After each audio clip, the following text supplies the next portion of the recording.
The Dragon Ball Sparking Zero gameplay showcase and Power vs. Speed trailer finally dropped, and it had me losing my mind at how good the game looked. But of course, because we got new gameplay and a new trailer, that means that there's new things to dissect as well. So today, we're gonna break down all of the new things that I was able to pick up on in the new Dragon Ball Sparking Zero gameplay showcase and Power vs. Speed trailer. First off is that we get to see a unique interactive intro between Vegeta and Goku. And it's nice seeing something like this because in the Xenoverse series, for example, they do have interactive intros, but it's only based on one side. Whereas in this game, you actually get to see both sides, where it starts off with Vegeta, and then afterwards you get to see Goku preparing for battle, and then immediately afterwards, they start fighting. So it's nice knowing that interactive intros like these are back in Dragon Ball Sparking Zero. It's also important for me to preface this as early as possible because this is going to play a big part in breaking down a lot of the things that we've seen in this entire showcase. And that is, of course, the HUD. We do finally get to see how the HUD looks like in Dragon Ball Sparking Zero. And I'm not gonna lie, it's simplistic, but very clean as well. So using Goku's perspective to break down the HUD, we do have the character on the far left. We also have the health bar, but on the left side of the health bar, we have the amount of health bars you're able to have within the game. Of course, for a max of 7, but in this current match, they went for a max of 4 health bars. Of course, below that you have your ki gauge, and of course it's back to 5 bars of ki, but you can utilize high tension to get an extra bit of ki to be able to use specific attacks. And then below Goku's image, we do have 3 particular things. A number on the far left side, which indicates your skill count, which is used for various new tactics in this game. We do also have a bar to the right of that indicates how long it takes for you to earn a skill count. And then finally, we have a number with an arrow pointing up, which I'll break down later on in this video. Moving away from the HUD, we get to see how dynamic the camera is. Now, of course, Dragon Ball games are known for fast-paced action, but we haven't really had a camera as dynamic as this one. A prime example of that would be the older Tenkaichi games, where, of course, the camera worked fine, but it wasn't to the degree where the camera was shifting its position based on how you knock the opponent away, how you get knocked away, how certain attacks get executed, how you're moving around the stage, all of that. So it's nice knowing that they added that extra bit of dynamism to really emphasize the fast-paced action. We also got to see basic combos in Dragon Ball Sparking Zero, and it does seem as if they function similarly to Dragon Ball Z Budokai Tenkaichi 3, where if you execute a basic combo, it ends with you knocking the opponent away. But in Sparking Zero, instead of you just knocking them away, it seems as if you knock them towards the ground. So again, you're still knocking them away, just towards the ground. But on top of that, we also got to see some basic extensions as well. For example, when you attack the opponent with a basic combo, you're able to extend it by utilizing triangle, using PlayStation terms. And these attacks range from a heavy blow to the gut, or multiple punches or kicks, or knocking them into the air, and so much more. And we can tell that these are basic extensions because when you utilize a basic combo all the way to the end, there's no effect on the character. But when you use an extension, there's a glow effect around the character, indicating that you're trying to extend your combo. So again, nice knowing that those type of tactics and techniques are still in the Tenkaichi series. Jun Furutani, the producer of Dragon Ball Sparking Zero, stated that the basic movement speed in Dragon Ball Sparking Zero is as fast as dashing was in Dragon Ball Z Budokai Tenkaichi 3, which means that movement is going to be very fast-paced in this game. Because again, Tenkaichi 3 did have really good movement options. Of course, this is the continuation of that game decades later, but still, it's nice knowing that the movement speed isn't going to take a hit based on all that time that has passed. Because again, it wouldn't feel like Tenkaichi if the movement was slow. In this gameplay, we get to see Goku and Vegeta use some super attacks and their ultimate attacks. But what we can also confirm is that super attacks and ultimate attacks are chargeable just like how they were in older Tenkaichi games. And what that means is it pretty much just increases the power of the attack if you charge it by inputting a particular button. In this case, based on the gameplay, that button is R2, which is kind of strange because usually it would be pressing triangle or maybe a direction with like square or circle or whatever the case may be. But in this game, it seems as if the charging button for your super attacks and your ultimate attacks is R2. So they simplified it in that regard, but I don't really think that's something that needs to be convoluted anyway. But either way, yes, you are still able to charge your super attacks and your ultimate attacks in Dragon Ball Sparking Zero. And while we're still on the topic of super attacks, we can confirm that super attacks do still use 3 bars of ki. Of course, the devs could have changed that value to literally anything, but they did still stick with 3 bars of ki. That's usually like the standard for most Dragon Ball games, just in a general retrospect. But anyway, 3 bars of ki, that's how much it costs to use super attacks. When you charge your ki past 5 bars, you have the ability to get your character into a state called high tension, and that state allows you to be able to execute ultimate attacks. This has been a thing in the Tenkaichi series since the very beginning. However, we now have a unique charge animation that happens after you get past those initial 5 bars of ki. That is something that has never been in the Tenkaichi series before. Now, there has always been some way to indicate if your opponent is charging to high tension, and it's if you check their ki gauge, they would get blue bars of ki that would go on top of the yellow ones. And in Sparking Zero, you have like a line of electricity that goes through the bars of ki, and then of course when it maxes out, the ki gauge actually changes its entire design. But not only do we have that indicator from the HUD itself, but now we're able to actually look at the character and see them charging into high tension because their aura changes entirely.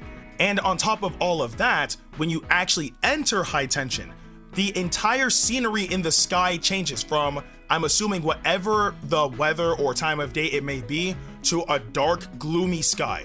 And this is actually comparable to what happens when you enter Raging Soul in Dragon Ball Raging Blast 2. Again, it's nice knowing that they're giving us better visualization on whether or not our opponent is trying to get enough ki to be able to land a devastating attack. This is a very nice detail. On the topic of high tension, we see in the gameplay that when you enter the state and then you initiate a combo against your opponent, you are still able to attack them endlessly. But if it does function like how it does in Tenkaichi 3, then there will be a window of opportunity for the opponent to block in the midst of that combo. But again, nice knowing that they are carrying over features from Tenkaichi 3 into Sparking Zero, such as continuously comboing your opponent in high tension. As I said earlier, high tension allows you to use ultimate attacks in Dragon Ball Sparking Zero. However, the difference between how high tension and ultimate attacks work in this game in comparison to Dragon Ball Z Budokai Tenkaichi 3 is that in Tenkaichi 3, if you use an ultimate attack, you lose all of your ki. That's the ki that you got from high tension, as well as the ki that you had initially before that. But in Sparking Zero, if you use an ultimate attack, you only lose the ki that you had in high tension, which means that even after you use your ultimate attack, you still have 5 bars of ki available. That is going to make a massive difference in how people are going to be able to weaponize that ki to try to get the edge against their opponent. This is a very welcome change. Speaking of ultimate attacks, we do see that in Dragon Ball Sparking Zero, if you land an ultimate attack against your opponent, a huge cloud of dust will surround them. But one really cool detail that they added is that if you shoot Ki Blast through the cloud of dust, then the cloud of dust will separate and your opponent will be able to see the Ki Blast coming for them.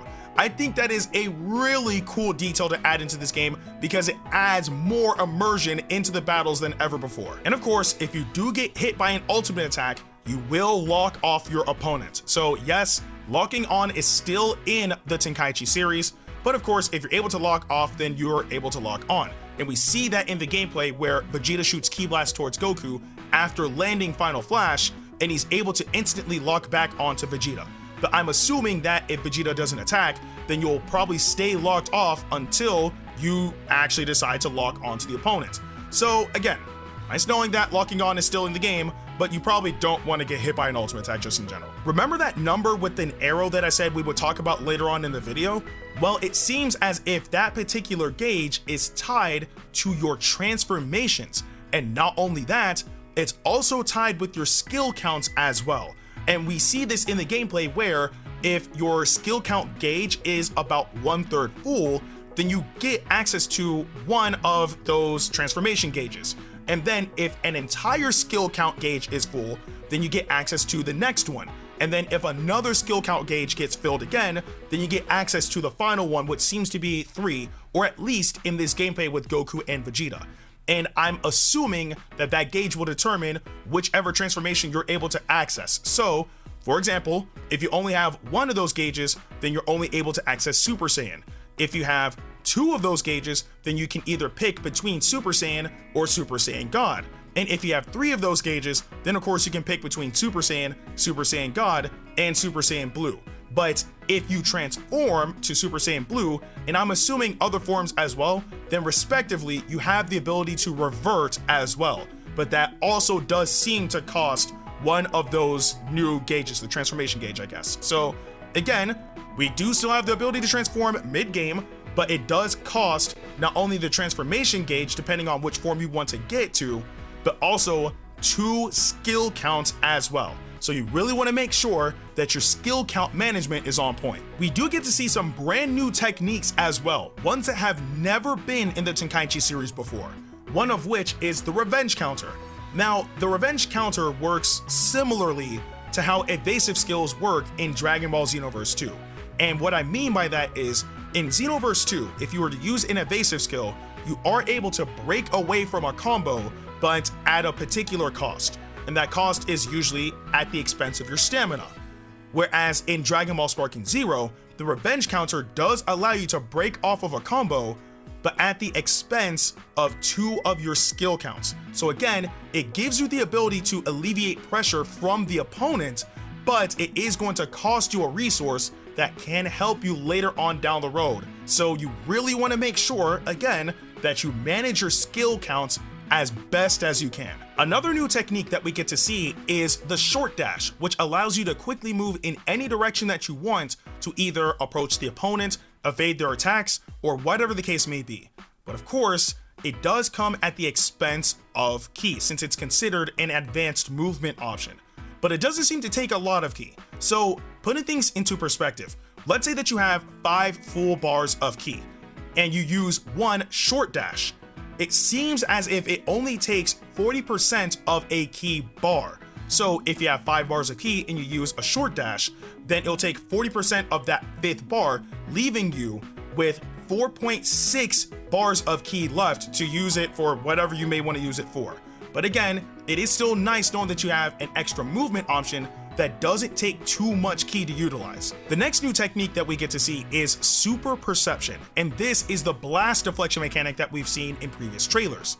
But of course, it does come at a cost, and that cost is none other than 2 skill counts. You guys are starting to see how important those skill counts are now, because those skill counts allow you to either counter your opponent, deflect their super attacks, and even transform. So again, it's very important that you manage this gauge carefully. The last new mechanic that we get to see is Vanishing Assault, and this allows you to enter your opponent's range from mid-range with a quick vanishing dash straight towards them. But it does come at a cost, and that cost is none other than 1 bar of ki, which isn't bad because it instantly gets you right at your opponent and gives you the ability to follow up however you see fit. It's a brand new entry option that could really make or break a battle depending on the circumstances. So again, you can utilize it from mid-range instantly to your opponent, but it will cost 1 bar of ki. And if you're planning to use a super attack, it's probably best for you to have more than 3 bars of ki so you can utilize that move safely. One thing I've been looking forward to seeing are none other than the beam struggles, because we got a glimpse of how they looked like in the very first trailer, but they didn't show us the full thing then. But in this gameplay, we finally got to see the entire thing, and I'm really excited for how it seems to function. So first off, when the beams connect, It breaks dimensions, much like what happened when Broly and Gogeta clashed in Dragon Ball Super Broly. From there, the beam struggle executes. And on the bright side, we don't have to mash buttons to the point where our buttons get jammed. We don't have to spin the control stick to the point where our hands are bloodied or to the point where the control stick breaks, but it seems to be an inputted method with the triangle button. And I'm assuming that it functions similarly to how ultimate attacks worked in Dragon Ball Z Budokai 3. And what I mean by that is you have a certain amount of opportunities to try to reach the max point of that gauge. And if you get it more often than your opponent, then you potentially win the struggle. Again, that part is just speculation because we really didn't get to see how it functioned, let alone understand it that well from the gameplay, but it seems to be like that. But again, we'll get to really find out once we actually get our hands on the game. But I will say that the beam struggles look really nice. This information was given to us through V-Jump scans that happened a little while ago, but in this new gameplay showcase, we did get a brand new trailer on top of that as well. And it is, of course, the Power versus Speed trailer. And through that, we got the reconfirmation, for lack of better words, of 11 new characters that are joining the roster of Dragon Ball Sparking Zero, raising our current roster count from 40 characters to 51. And those characters are none other than Super Trunks, Dispo, Kakunsa, Master Roshi Max Power, Nappa, Birder, Topo, Jace, Super Saiyan Kale Berserk, Super Saiyan Broly Full Power, and Hit. I am so excited to see a lot of Dragon Ball Super characters on that list because again, characters like Super Trunks, for example, Birder and Jace, Nappa, have been in the Tenkaichi series since the very first game. But characters like Dispo, Kakunsa, and many others like Super Saiyan Broly Full Power, Super Saiyan Kale, Hit, have never been in the Tenkaichi series. So to have them confirmed and to also see gameplay of them is just absolute bliss. And finally, we see that characters that can't normally fly, like for example, Master Roshi Max Power, still can't fly. And we see that in the gameplay between him and Kakunsa, where he ends up sending Kakunsa flying, follows up with an attack that knocks her into the ground, and then he starts to fall down. And this is because Master Roshi, even though he is powerful, even though he invented the Kamehameha, he never learned how to fly. Whereas characters that can fly, after that attack, would stay in the air. So it's nice knowing that that particular detail where characters that can't fly won't fly is still a thing. Although I wonder how they're gonna make it work with other characters, because even though that may work for Master Roshi, we know that Hercule is in this game and he has a jetpack. So it would have been nice if they gave one to Master Roshi as well, but I guess they're going for relative accuracy, I guess. But either way, I'm still happy knowing that it's a cool detail that they added into the game. But those are all the new details that I picked up on in the newest Dragon Ball Sparking Zero gameplay showcase and Power vs. Speed trailer. But of course, there might be some things that I missed. So if there are any details that you guys probably picked up on that I didn't, then please let me know in the comment section below. But with that being said, I'm Ndukauba, like, share, and subscribe, and I'll see you guys in the next video.